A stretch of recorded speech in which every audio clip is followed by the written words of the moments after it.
Hello student, তোমরা যারা ক্যালকাটা ইউনিভার্সিটির আন্ডারে থার্ড সেমিস্টার ইতিহাস অনার্স কোর্সের ছাত্রছাত্রী আছো, তোমাদের 27শে মার্চ ডিএসসিসি 3 পেপারের পরীক্ষা এবং তোমরা শেষ মুহূর্তে কোন প্রশ্নগুলো গুরুত্ব সহকারে দেখে যাবে সেটা নিয়ে আজকে ক্লাস।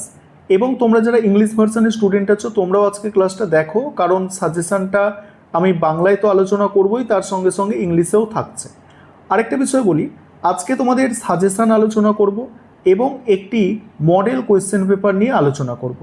এবং তোমরা অনেকে হয়তো এই ক্লাসটা দেখে থাকবে, কারণ এই সাজেশান এবং মডেল কোয়েশ্চেন পেপার আমি আগেও আলোচনা করেছি। তোমরা যারা আগে দেখেছো তোমাদের দেখার দরকার নেই, বা তোমরা যারা আরেকবার বুঝে নিতে চাও তাহলে দেখে নিতে পারো, আর নতুনরা তো দেখবেই। দেখো 20 নম্বরের প্রশ্ন। প্রথম প্রশ্ন হচ্ছে, প্রাচীন ভারতে বর্ণ ও জাতি কি দুটি পৃথক ব্যবস্থা ছিল? এর সাথে প্রাচীন ভারতের শূদ্র ও অস্পৃশ্যদের সামাজিক স্থান নির্ণয় করো। পরের প্রশ্ন আছে, প্রাচীন ভারতের ইতিহাস রচনায় কৌটিল্যের অর্থশাস্ত্রের গুরুত্ব নির্ণয় করো। 3 নম্বর প্রশ্ন, রমিলা থাপর মৌর্য প্রশাসনিক ব্যবস্থাকে কি কি স্তরে বিভক্ত করেছেন? মৌর্য সাম্রাজ্যের পতনের কারণগুলি সংক্ষেপে বিবৃত করো। তারপরে 4 নম্বর প্রশ্ন, শক সাতবাহন সংঘর্ষের প্রকৃতি আলোচনা করো। শক কর্তব্য রুদ্র দমন এর শাসনকালের বিবরণ দাও। পরের প্রশ্ন আছে, অগ্রাহার অগ্রাহার ব্যবস্থা বলতে কি বোঝো? এর ফলে প্রাচীন ভারতে উৎপাদন সম্পর্কে কি ধরনের পরিবর্তন এসেছিল বিশ্লেষণ করো। তারপরে 6 দাগের প্রশ্ন, প্রাচীন ভারতের দাস ব্যবস্থার প্রচলন নিয়ে মেগাস্থিনিসের বক্তব্য কি যথার্থ ছিল? এর সপক্ষে যুক্তি দাও। দেখো যেগুলো স্টার দেওয়া আছে এই প্রশ্ন কোনোভাবেই বাদ দেওয়া যাবে না, খুব ভেবে চিনতে প্রশ্নগুলো তোমাদের জন্য সিলেক্ট করা হয়েছে। বিগত বছরের পরীক্ষা হয়েছে একবার, তোমরা জানো, সেই প্রশ্ন দেখে তোমাদের সিলেবাস দেখে খুব চিন্তাভাবনা করে কোয়েশ্চেনগুলো কিন্তু সিলেক্ট করা হয়েছে। এবং তোমাদের যদি এক্সট্রা কোনো প্রশ্ন আরও গুরুত্বপূর্ণ বলে মনে হয় এবং আমার সাজেশানে ধরো সেগুলো নেই, তাহলে তোমরা অবশ্যই কমেন্ট বক্সে জানাবে, আমি সেক্ষেত্রে পিন করে দেব। পরের প্রশ্ন, গুপ্তযুগকে সুবর্ণযুগ বলা কতটা সঙ্গত যুক্তিসহ বিচার করো, অথবা গুপ্তযুগকে থ্রেশহোল্ড টাইম বলে কেন চিহ্নিত করা হয়। পরের প্রশ্ন কি আছে, কুষাণ সম্রাট কনিষ্কের রাজনৈতিক ও সাংস্কৃতিক কৃতিত্বের বিবরণ দাও। নেক্সট আছে, গুপ্ত সংস্কৃতির প্রধান ধারাগুলি আলোচনা করো। এটা কি নবজাগরণ ছিল? তারপরে প্রশ্ন, গুপ্ত পরবর্তী রাজনৈতিক কাঠামো পল্লব চালুক্য ও বর্ধনদের উদাহরণসহ আলোচনা করো। তারপরে আছে, অশোকের ধর্মের চরিত্র এবং এর মূল বৈশিষ্ট্যগুলি বিস্তারিতভাবে আলোচনা করো। তারপরে দেখো, তারপরে 5 নম্বরের প্রশ্ন কি করবে দেখে নাও। 5 নম্বরের প্রশ্ন, প্রথম প্রশ্ন আছে অশোকের ধর্মের রাজনৈতিক দর্শন। তারপরে আছে সাম্রাজ্য বিজেতা হিসাবে সমুদ্রগুপ্তের কৃতিত্ব বা সমুদ্রগুপ্তের সাম্রাজ্যবাদী নীতি। তারপরের প্রশ্ন, খ্রিস্টীয় প্রথম 3 শতকে রোম ভারত বাণিজ্যের সম্পর্ক।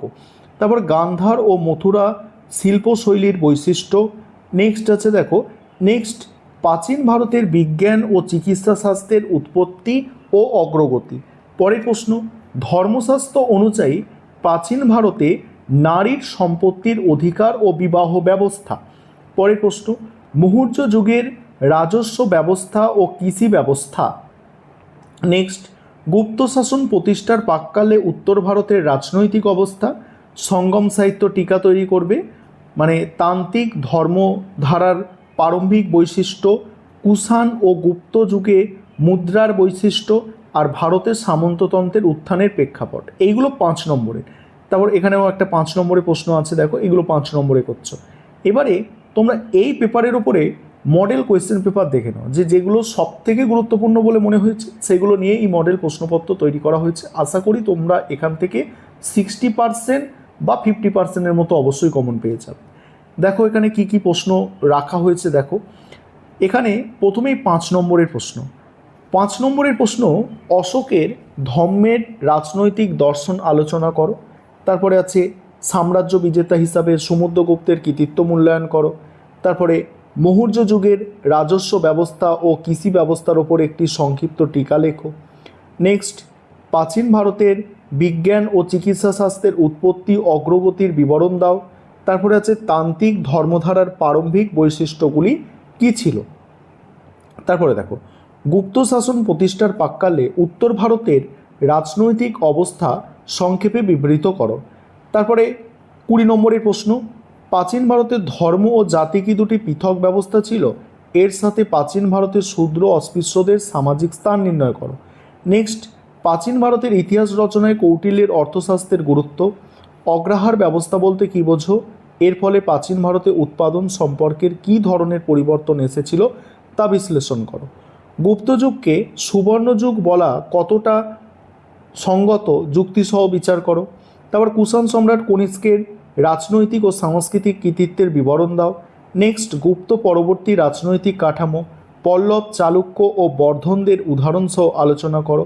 এবং তোমরা যারা ইংলিশ ভার্সনের স্টুডেন্ট আছো তোমরাও মক টেস্টের প্রশ্নটা দেখে নাও, আর শেষ মুহূর্তে এগুলো দেখে যাও। আশা করি তোমরা উপকৃত হবে এবং পরীক্ষায় তোমাদের কমন আসবেই।